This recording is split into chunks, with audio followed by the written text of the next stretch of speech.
Hi, I'm Antoine. If I've landed on your FYP, let's get right into it. For those of y'all who've been following me for a while, you know I am based out of Los Angeles and that I am an academic.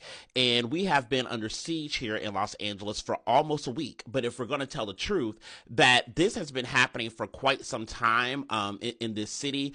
And certainly we know that as academics, it's been taking place in the classroom, that we've had this jarring experience of, students who have been there one day and then they're not there the next day because their student visas have been challenged in some particular kind of sort of way, or they have been detained by ICE. But I want to be clear that this also maps onto and reflects the existing relationship that's already been happening with LAPD as well as the LA County Sheriff's Office, etc. That students have been there one day and that they have not necessarily been there the next day because they decided to come on campus and protest concerning what is taking place in Gaza, or they have stood up to the administration in whatever way that they saw that they needed to do in terms of organizing on campus space, right? So this whole idea of what is going on our campuses and what is going on in our city is exceptional. It's just not the reality of the fact.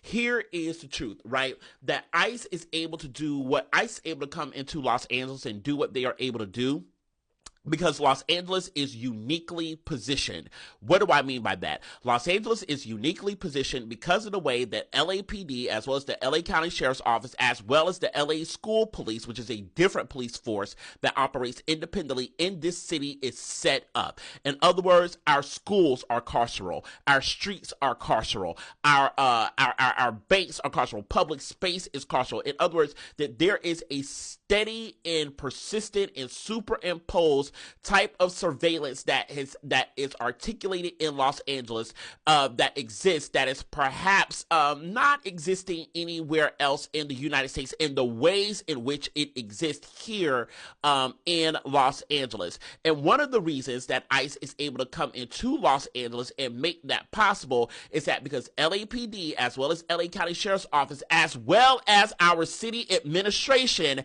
has already set up a structure that makes surveillance, detainment, and arrest already possible along with profiling. And that all of this is made possible by something that we call the thin blue line that was articulated by William Parker in the 1950s, in the 1960s, right? If you can get your hands on this book, Parker on Police, you need to get your hands on this, right? Because as a side note, one of the things that took place in the 50s and 60s when William Parker was the chief of police is that he also had beef with the federal government because he thought that LA should control its own city. So him and J. Edgar Hoover did not get along. Well, doesn't that sound familiar? Because we have Karen Bass, we have Gavin Newsom, right, all over the news saying we don't need, the Marines here. We don't need the National Guard here. We don't need, all of these different forces here. That we have our own and it is under control. In other words, the contemporary is the historical and we are experiencing the same thing. So what is the point that I'm getting at here? That this experience that our Latino, Latinx, Latin brothers, sisters, siblings, are experiencing in the streets in terms of the jump outs, detainments, etc., right? That black life, right, and other non-Latino persons who are also non-white are experiencing vis-a-vis LAPD, LA County Sheriff's Office, as well as the LA Schools Police Department. That our children were already being harmed by state structures and institutions. That black and brown life were already being impacted by state police forces, etc., even before ICE showed up.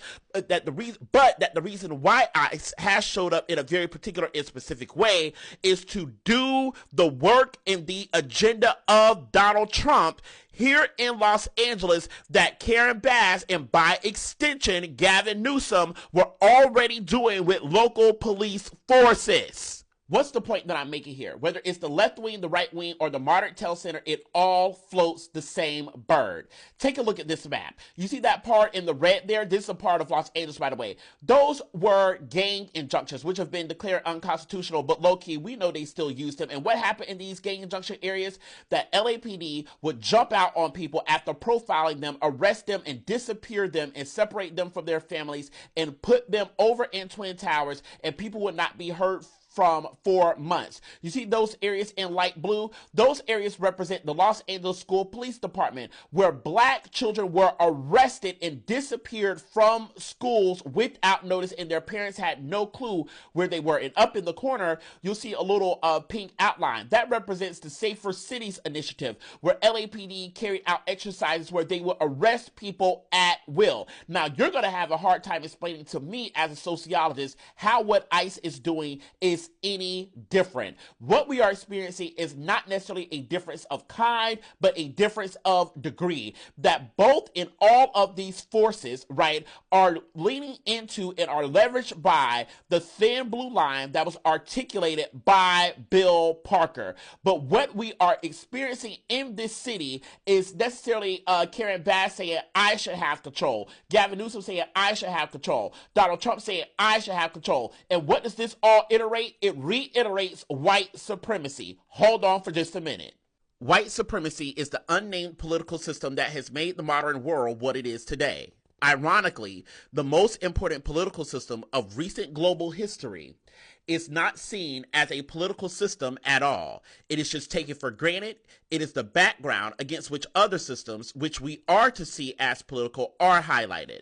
White supremacy is itself a political system, a particular power structure of formal or informal rule, socioeconomic privilege, and norms for the differential distribution of material wealth and opportunities, benefits and burdens, rights and duties. And I'm going to add to that who belongs in space and who does not belong in space. That there is a connection between LAPD, LA County Sheriff's Office, LA Schools Police, and ICE, because all of these forces determine who belongs where, who should not be where, and who they can remove from space to make sure that the privileges, the socioeconomic benefits, etc. of those who should belong are reinforced and carried out in society. And this is why this current issue is an everybody issue, because the thin blue line is running through everybody's communities. Now, in terms of the general welfare of black people, I get it. Black folks are like, hey,